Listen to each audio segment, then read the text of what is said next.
Welcome to the Flying Trout Podcast, where we're dedicated to the pursuit of wild experiences, finding space and connection on the water, in the mountains, and among the trees.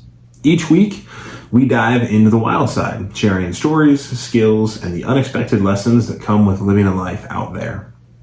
So, whether you're chasing cutthroat in high mountain streams, stalking elk through alpine timber, or just dreaming of your next adventure, you're in the right place. Ready? Let's wade in. Welcome back to episode, what is this, 4 now? It's, I don't know, kind of surreal, and this was definitely like harder to record. I had a bunch of like technical difficulties trying to record this one. Lost the mic connector, borrowed a mic, that mic broke between trying to record things and all this. It's been hectic, so hopefully this makes it up there into the space and we don't have any more technical stuff happening and just start to get stuff dialed in. So it's going to look a little different, just recording just right off my phone, so audio quality might not be the best. I apologize for that, but I really wanted to make sure that stay relatively consistent with all of this and got something out there, so bear with me, I guess. This week we're going to dive into another article called Streamers, Nymphs, and Dries.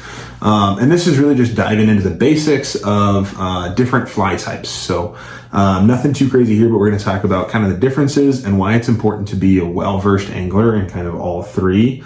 We're not going to get bogged down in like the Latin names of all the hatches and all that sort of stuff, because to be honest with you, my memory is just not that good.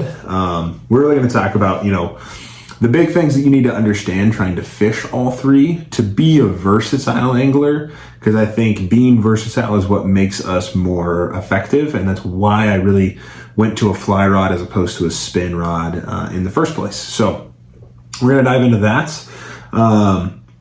So we're gonna dive in here, read that full piece to start off, and then we're just gonna kind of break it down like normal. And get after it. So again, this article is called Streamers, Nymphs, and Dries. Oh my. And it looks like I published this back in like February of last year. So here it is. Fly selection is often seen as the pinnacle of decisions we make out there on the water. There is a ton of information out there, and we are not going to try to rehash all of it. Instead, I want to cover the basics and talk about why we might make certain decisions when it comes to fly selection, and why we might choose one fly type over another. Here we'll try to be simple. Perhaps in future articles we can explore all the nuances of fly selection. On a simple level, there are really 3 types of flies we need to worry about. You can absolutely split this into more subsections and get way more specific, but again, our mission here is simplicities. Nymphs, Dries, and Streamers make up our fly selection, and each serves a purpose. There are purists in all camps. I've met anglers who are die-hard Dries and choose only to fish with these, or others who fish only with Streamers. Some of these anglers are still amazing fishermen and women. However, I think assigning ourselves to any single camp is far too limiting. I prefer to meet trout on their terms and show them what they're hungry for. This can vary from trip to trip, or even hour to hour, depending on the situation you find yourself in. Here we'll go through each fly type and what to look for when fishing them. Streamers. The term streamers refers to any fly that imitates a small bait fish. This could also be, crabs or any of that sort of stuff, just that kind of bait animal attraction there. The most famous of these is probably the woolly booger. There are endless variations that can attract a variety of species. With these flies, we're trying to imitate small bait fish to attract hungry and aggressive trout. These can be really fun to fish because an aggressive trout will slam a streamer, a far cry from the subtle take that you might get on a dry or even a nymph. You'll typically cast these mostly upstream, then retrieve the fly by pulling in line, stripping the streamer towards you. There's a lot of life you can put into the fly. Maybe you want to twitch the rod tip to imitate a dying fish, or strip cast to provoke a chase. or even dead drift the streamer like a lifeless baitfish tumbling in the current. Situations I like for streamers: when fishing is slow with other forms, stripping streamers can just be a little bit more active and engaged. After a hatch dies down, aggressive trout might still be lurking in those deep pools. And early mornings before the sun rises, trout have trouble seeing smaller nymphs in dark, but streamers, they pop out and they get the trout's attention. I typically target banks and deep pools when using streamers, though they can work in many water types. I also love streamers for still water, ponds and lakes, because they can create motion when the water doesn't. All in all, streamers are versatile and fun. They're not always my first choice, but they absolutely deserve a spot in your fly box year-round. Nymphs. Nymphs define a broad range of subsurface flies that imitate insects in their larval or nymphal stages. This is arguably the most important fly type to understand if you want to consistently catch trout. Why? Because trout spend most of their lives feeding below the surface on nymphs. There are many techniques: dry dropper rigs, double nymph rigs, indicators, tight line, Euro nymphing, but the core principle remains. Get your fly subsurface near the bottom and let it drift as naturally as possible. We call this a dead drift. Nymphs are my go-to fly in almost every situation. Riffles, pools, banks, behind rocks, you name it, nymphs work there. And here's the deal. Presentation is everything. Trout can tell when a drift isn't natural and will reject it every time. When I first started, I was frustrated with inconsistent results. My drifts were sloppy. I'd swing flies too early, pull them out of seams, drag my line out in the current. That's enough to turn a feeding trout away. Focus on your drift. A well dead drifted fly, like a hare's ear or a pheasant tail, can catch fish almost anywhere.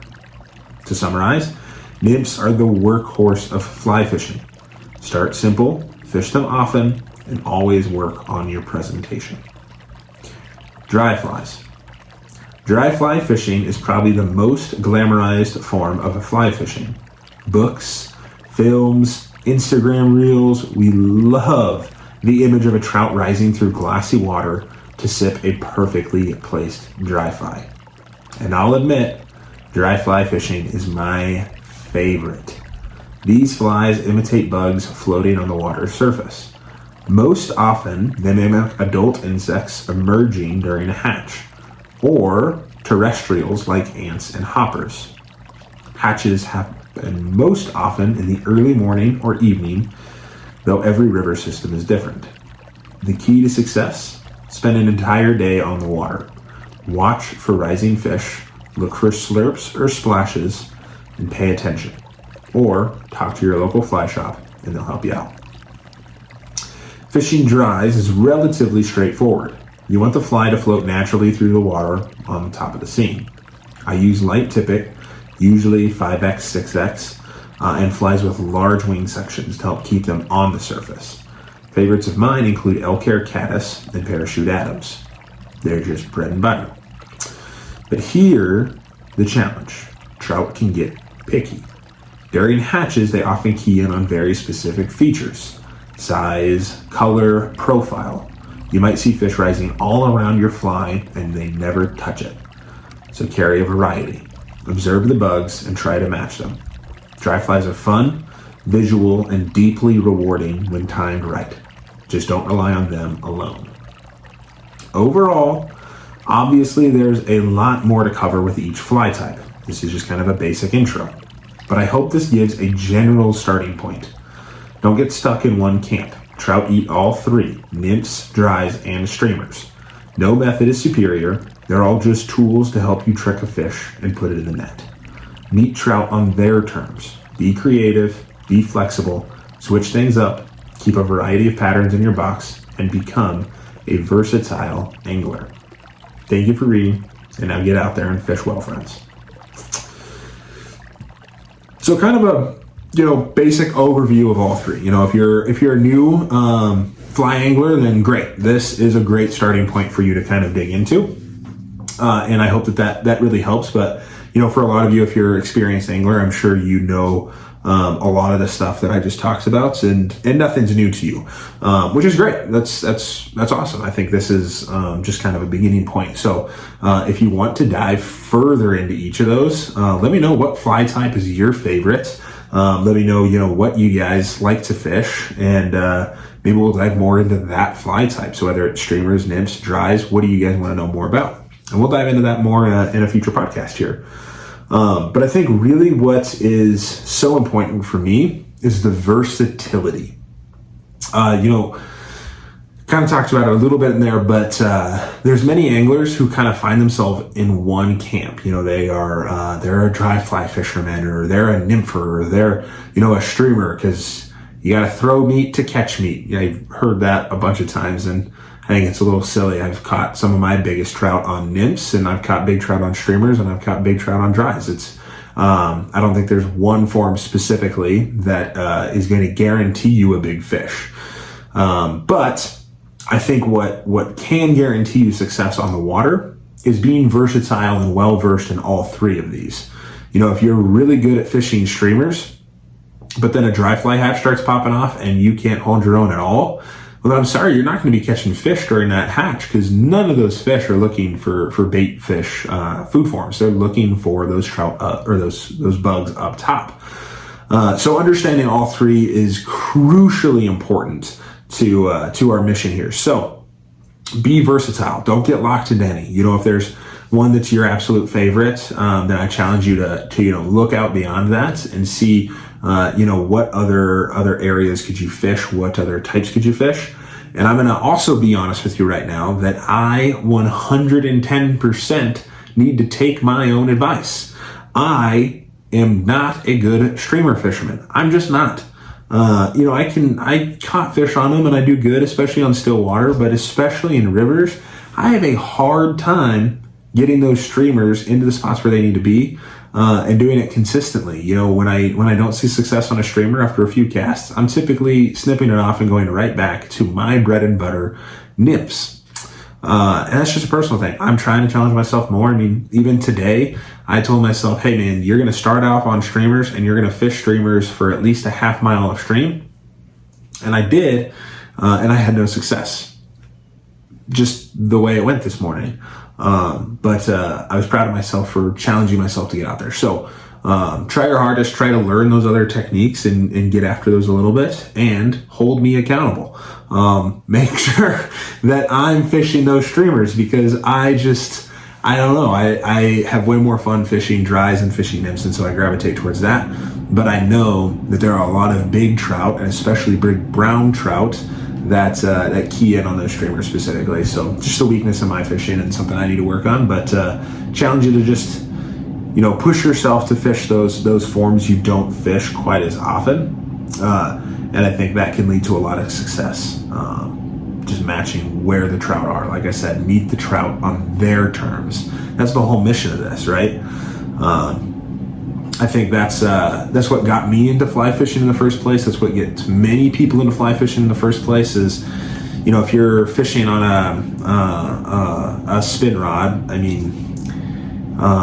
won't get into the whole anti-spin fisherman thing here, but if you're fishing a spin rod, your versatility is just limited, right? Like you're fishing spin baits and all these different things, and even if you're power bait, at the end of the day, you're imitating small bait fish food forms for the most part, right? And you're not able to switch between things as fast as you can with a fly rod, and that's what makes our mission with fly fishing so good, is that you can switch from a dry fly to a nymph to a streamer, and you can do all of that within 10 minutes. You can fish a streamer for a little bit and get that, and then maybe you have success, maybe you don't, and then you can fish right into a streamer and strip a few, and then all of a sudden, boom, hatch starts popping off. You start seeing those fish coming up and slurping off the surface. You can tie on a dry fly, and those changes can happen lightning quick. And that just gives you power to be able to switch to all these different things and meet those trout where they want to be met. There's a lot of people who try to get into one form of fishing, and then they limit themselves and they don't catch as many. So if you're really focusing on trying to catch more fish, I think being versatile is number one where you gotta start. So be well familiar with all of them, practice all of them, and let me know which one you're struggling with. Let's talk about it a little bit more.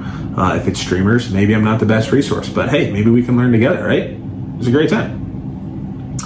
I think each fly type kind of has its own personality too. Streamers are fun to fish sometimes because you can be a little bit more active with it, especially on still water. One of the reasons I also love fly fishing is that I get to stand in rivers, and I'm just a huge weird nerd, and I love just like being with the moving water. And so sometimes still water can be a little bit more challenging for me. Because you're not moving around as much, the water isn't moving. I love all those technical pieces working together. But streamers can be a super fun way to fish still water, and I do that a lot with my father-in-law actually, is we go out and we fish a pond and strip streamers in there, and I've had a ton of fun with that, and that's probably where I've learned most of my streamer fishing, because it's just not something my dad and I did growing up.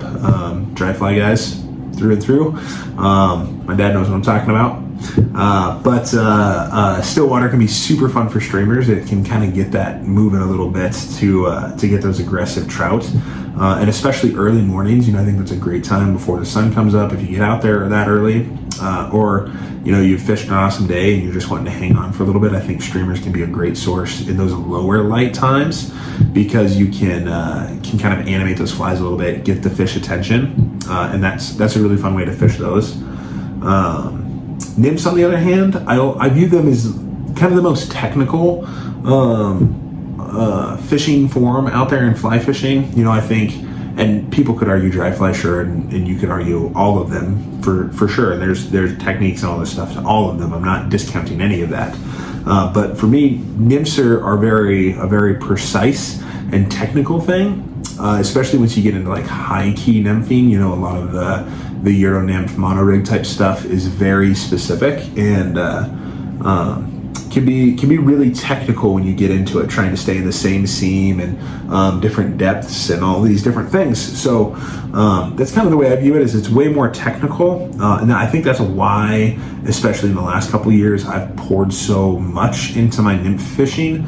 Is it's just so technical. There's so much to learn and so much to do with it, and it's very, very fun to kind of break that down into terms of, is my fly in the right seam? Is the same as my line? Are all these things lining up right? It's just a super fun piece for me. And then, of course, there's dry flies. And I mean, dry flies have got to be the most romanticized thing in fly fishing for a good reason. I can't even tell you how much fun I have fishing an active hatch and seeing those fish come up and slurp. Even this past weekend, my wife and I went camping, and we were out there and we were doing some camping and fishing and things, and we found this little creek that had kind of separated from the rest of the river, and there was this really beautiful stretch of stream, and we were standing on the hill, and you could see these trout swimming around in there, and it was kind of like yin and yang fish kind of swimming in there. It was stunning, and it was beautiful. But we got down there and we, kind of snuck our way down to the bank and tried to be super stealthy. And she had never fished any dry flies because she just started learning.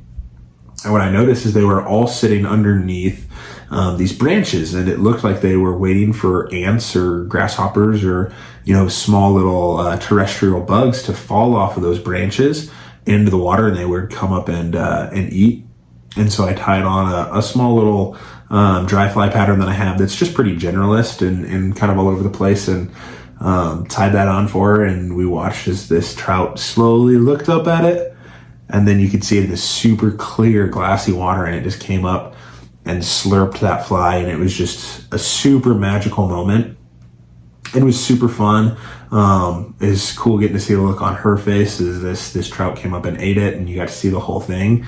And I think that aspect of dry fly fishing it's almost intoxicating, right? It's hard to get away from.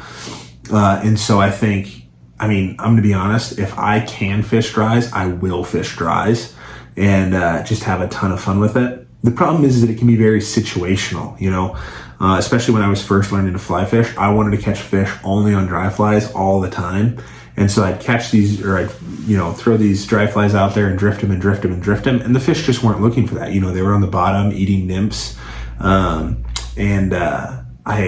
struggled with that for a long time until I finally got keyed in on this whole nymph thing. So I think dries are the most fun to fish. I would argue that 110%.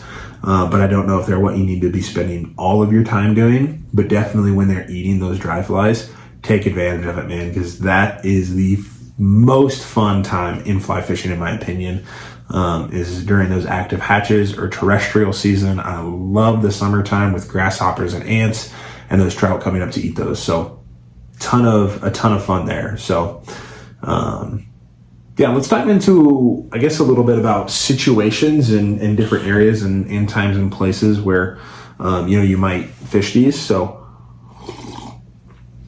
I think first off, streamers, I think they really shine in kind of those early mornings and in those still waters. I think that's where I do a lot of, or most of my streamer fishing.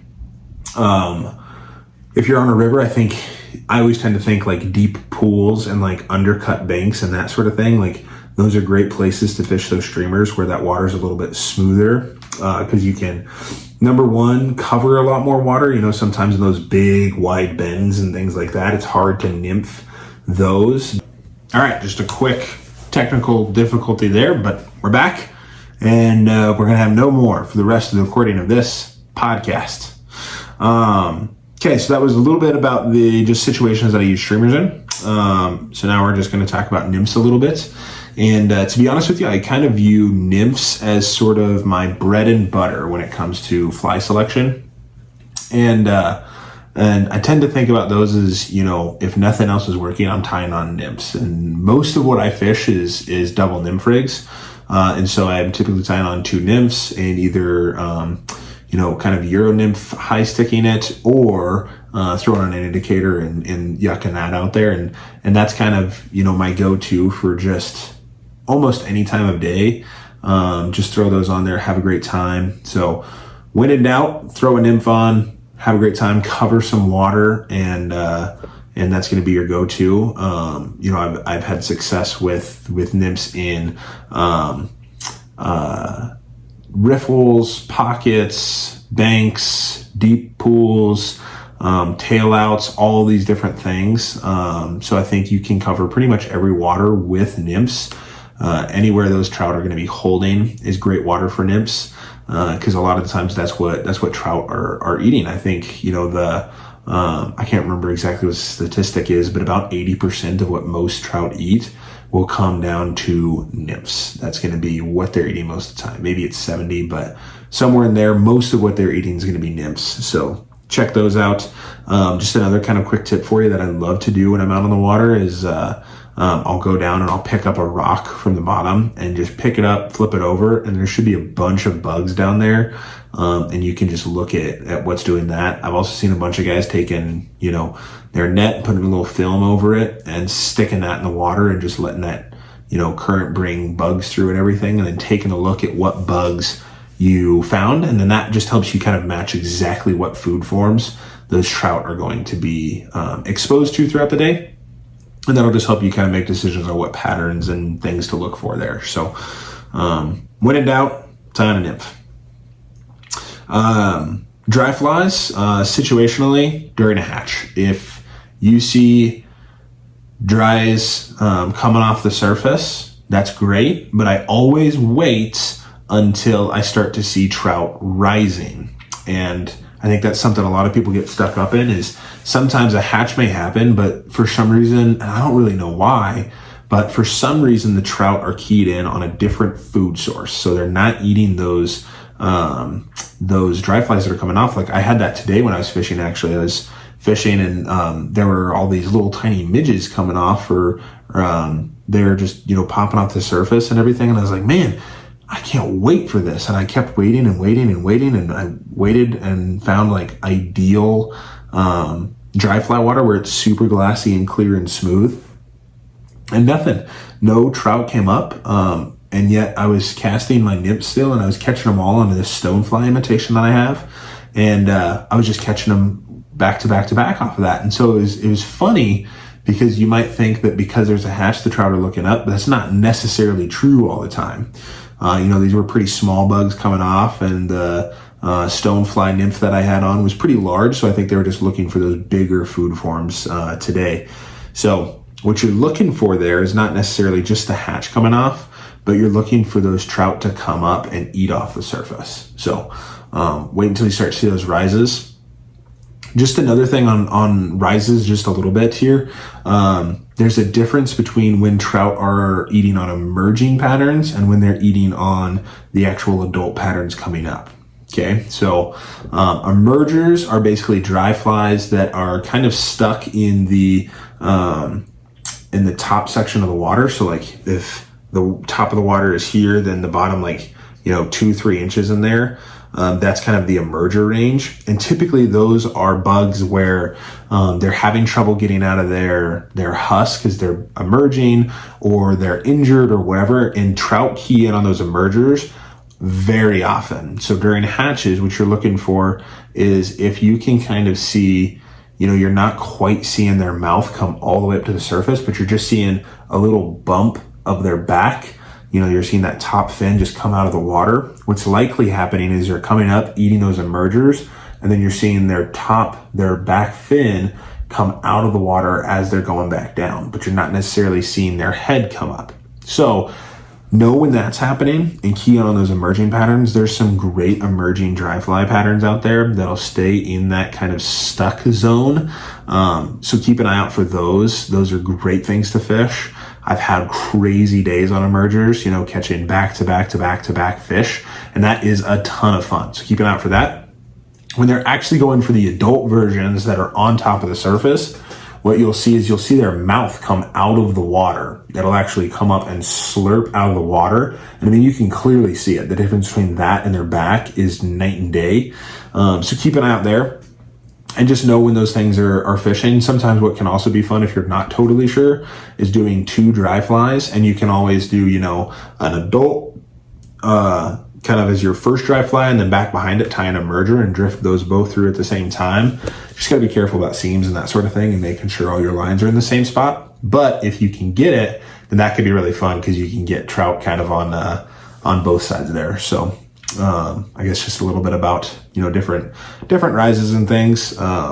That's some of my favorite times to fish. So, but you're definitely looking for that smooth, glassy water, on those dry flies for the most part. Sometimes they'll eat them in other situations, kind of like I was talking about in the overcast banks where there's branches or leaves or whatever. Oftentimes they'll be looking for terrestrials too. So things like grasshoppers, ants, those are great things to cast in those kind of spots. So take a look out for that as well.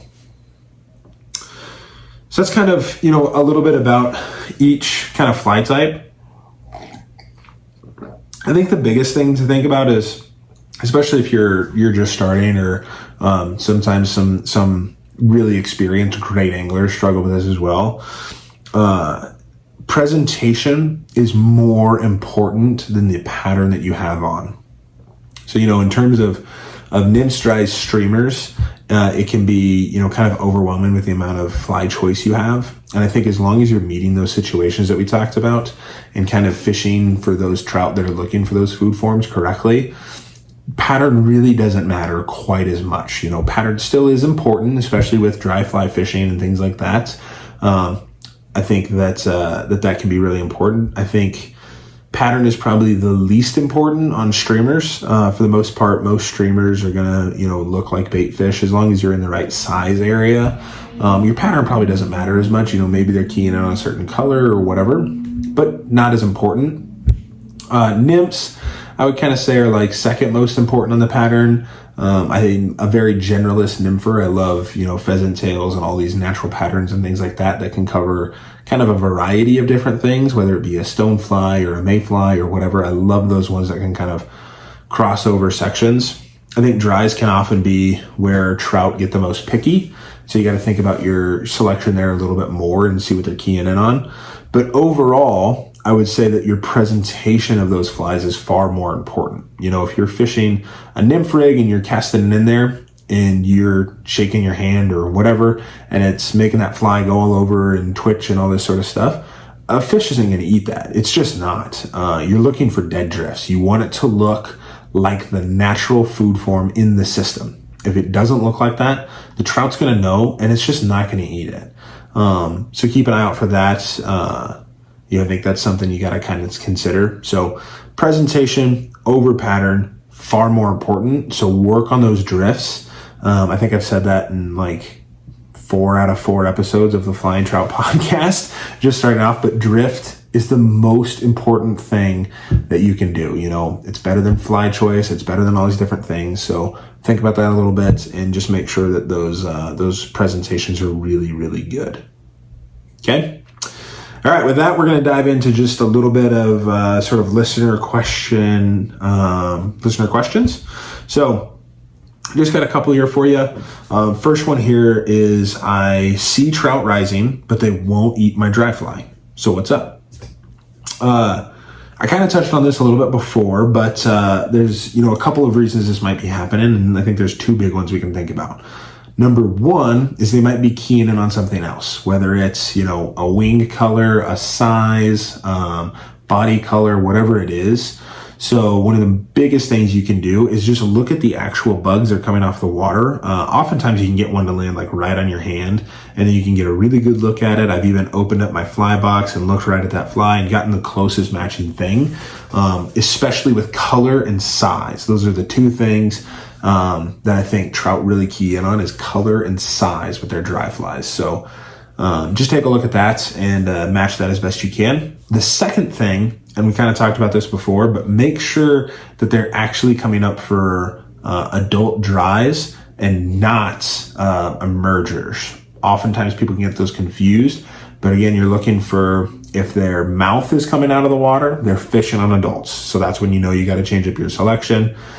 But if you're only seeing their back hump come out of the water, they're eating on emergers. So find an emerger pattern.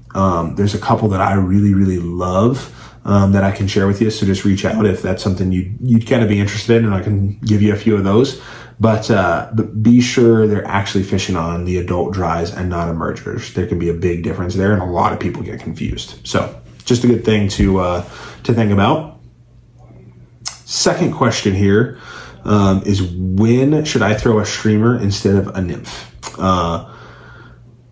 Honestly, for me, most of the time it's going to be nymphs. I think nymphs work in almost every situation that a streamer would, as long as you can get to the water. But I think first up, it's still water. When the water is really still and you just need something to be a little bit more engaging for you. I've definitely been in that. And so I think still water or slow water on a stream, I think those are great times to fish your streamer. The other time would be like low light hours. So whether it's super early morning or super late at night or even night fishing, I think that's really where streamers can shine too. So that's going to be it for me. Other people would probably tell you there's a ton of other times to fish streamers, and they're probably correct. But like I said, just not my strong suit, but I think those kind of times are going to be your area for your streamers. So that's all I got for you. That is episode 4 of the Flying Trout podcast. So again, from the bottom of my heart, I just wanted to say thank you to everybody that's listening. It's been super fun just to have people that I know and friends of mine telling me you're listening to the podcast. So if you're one of those, thank you very much. And if you're one of those that is kind of, found this randomly on Instagram or YouTube or whatever, then welcome. And it's super great to have you. I've gotten a few messages from people, and it's just super cool to me to be able to share this thing that I love. So if you want to keep supporting the show, I'd really appreciate it with just, a rate of the podcast, a follow, a like, a comment on Instagram or anything like that. Anything you guys can do to support and share the podcast so that we can just keep growing this, I'd really appreciate. So thank you all for listening. Thank you for being here. Please, if you can, rate the podcast, drop a comment, all those good things. It really does help. Even if it's just, massaging my ego. So it's not just me sitting here and talking about fish, which is totally fine. If that's all this ends up being, I can live with that. So, you can find the full article we talked about in today's, podcast over at the Flying Trout website. There should be links on our Spotify or on our YouTube. You can find it. If you can't find it, just let me know. I can send you the link too. Almost another technical difficulty. We got a low battery. We got to wrap this thing up. But you can find that there along with any of our articles. So take a look there. Next week, got another good podcast lined up for you, hopefully, as long as we can get all these technical things figured out. We're going to be talking, something that everybody struggles with a little bit and some different people get into a little bit, heavily, myself included, and that's gear, fly fishing gear. What do you actually need? What is actually going to make a difference on the water? And if you're just starting out, how much do you actually need to spend? So if you've got questions on gear or you've got, a favorite piece of gear, I would love to hear about it. And maybe we can talk about it in next week's podcast. So please drop a comment, send me a message, and let me know what pieces of gear do you want me to talk about next week. And we're going to dive into that. So it'll be a good one. So just join us for next week. And till then, fish well, friends. We'll see you out there.